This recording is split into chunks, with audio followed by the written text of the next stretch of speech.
Hi guys, Chef G here. So today we're going to be doing a sourdough starter from scratch, and by the end of the week we should have a full loaf in process to bake. So today we're just going to be creating the initial starter. Over the next week I'll show you how to feed your starter, how it develops. So a starter basically is flour and water. Stronger flour is better, so strong bread flour or rye flour, wholemeal flour, something. So 50 grams of water, 50 grams of flour, and we're going to do that right now. So we have 50 grams of plain flour, we have 50 grams water, and then just going to grab, and we're going to mix.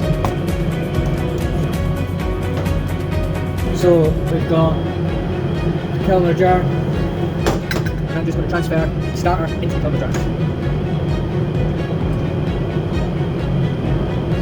So now it's in our jar, tiny little bit, and I'm going to mark it with a Sharpie where the starter is currently sitting, and then when I check that tomorrow or the day after, I'll take another shot. Hey guys, this is day 3 of sourdough starter. So it needs fed, as you can see. It's not risen a great deal over the... Now, it's bubbly, it's alive, it's working.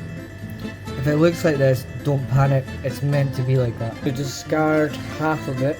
Whatever weight of starter we have left, I'm going to add equal parts of flour and water to the leftover starter. That is in the space of about 5 minutes after feeding the starter. Day 5? What the fuck? We need to sort this. I've got 200 grams of starter here. I think what's happened is the temperature might have been a little bit cold. So what I'm going to do, transfer all this starter into this, tiny bit of water in here, and give it a shake about so that I don't waste any of this. So now I've given this a wee sugar loop. Stick this water into the starter, give it a muddle a bit. Now, so we know I had 200 grams of starter in here. Maybe 150. Yeah, we'll go 150. And then this time, because it's so weak, I'm going to add rye flour as wet flour. So yeah, this flour, I'm not actually going to do a ratio today. I'm just going to add to make this really thick. So this is the rye flour, 100 grams of rye. Rye is much stronger in yeast and gluten. About another 50 grams of strong white bread flour like I've been using. Mix and see how it. The thing about a starter, it's like a child. It's like having a baby.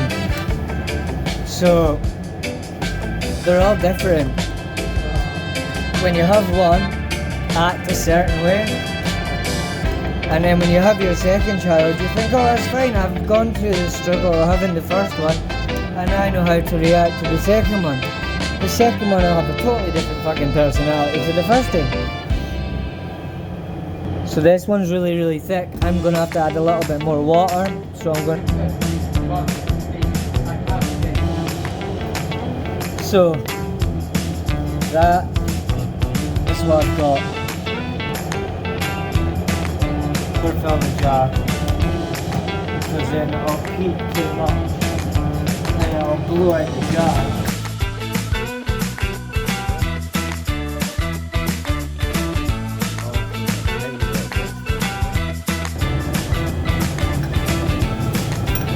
100 grams of active starter. Now look at that.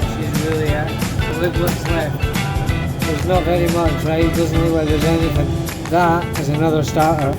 Right, now to our Ottolese, which has been sitting resting for about 30 minutes under the heat lamps with a warm cloth, has doubled, and glutens have started working. As you can see, that's just flavouring water over half an hour. We're going to add 100 grams of our starter, our active starter, in here now.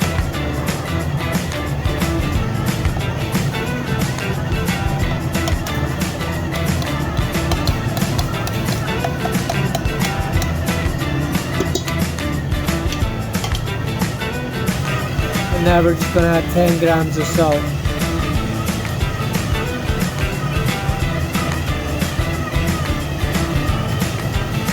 Get that into like a wet, shaggy dough, and then we're going to leave it to rest for about half an hour. Right, now that it's kind of come together in the mixer, and it's like a dough, it's really wet. Obviously sourdough is going to be very moist, and this is high hydration. Wet just with water, and then we're going to start working.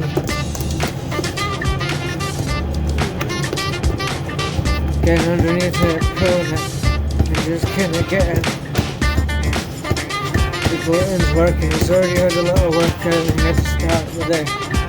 Like I can feel the tension in that already. So after coming together in the mixer, so I'm just going to show you the first part. Like before we do coil foam, it gets really loose and slack again. So I've just folded it once. So what I'm going to do is just stretch it as far as it goes. Don't break it. Over. Wet fingers helps. Stretch it up. Over it goes.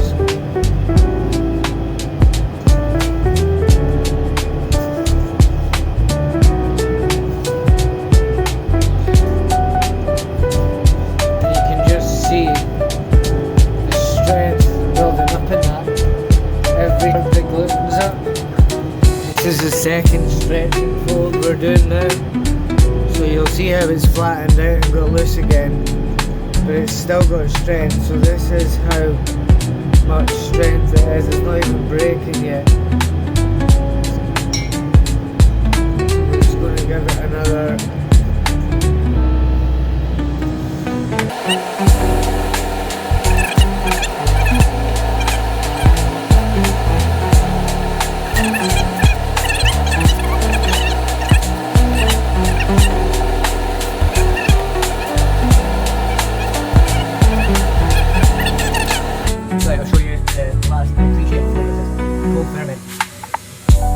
done one loaf, so I've got this into flatten it out. I'm just going to try and stretch it. It will stretch. It's very elastic. I'll just go a wee bit further.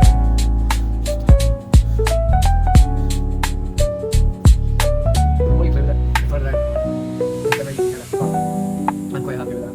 And I'm just going to go over a wee bit of flour. I'm just going to go 1, 2, 1, 2 on top of each other, and then I'm just going to roll it up like a sausage or a burrito, and then I'm going to try and get some tension to it to cover that seam, cover the good stuff. So I think I made the last one a little bit, got it ready to make it as well. Really does help. This is the other one. Just get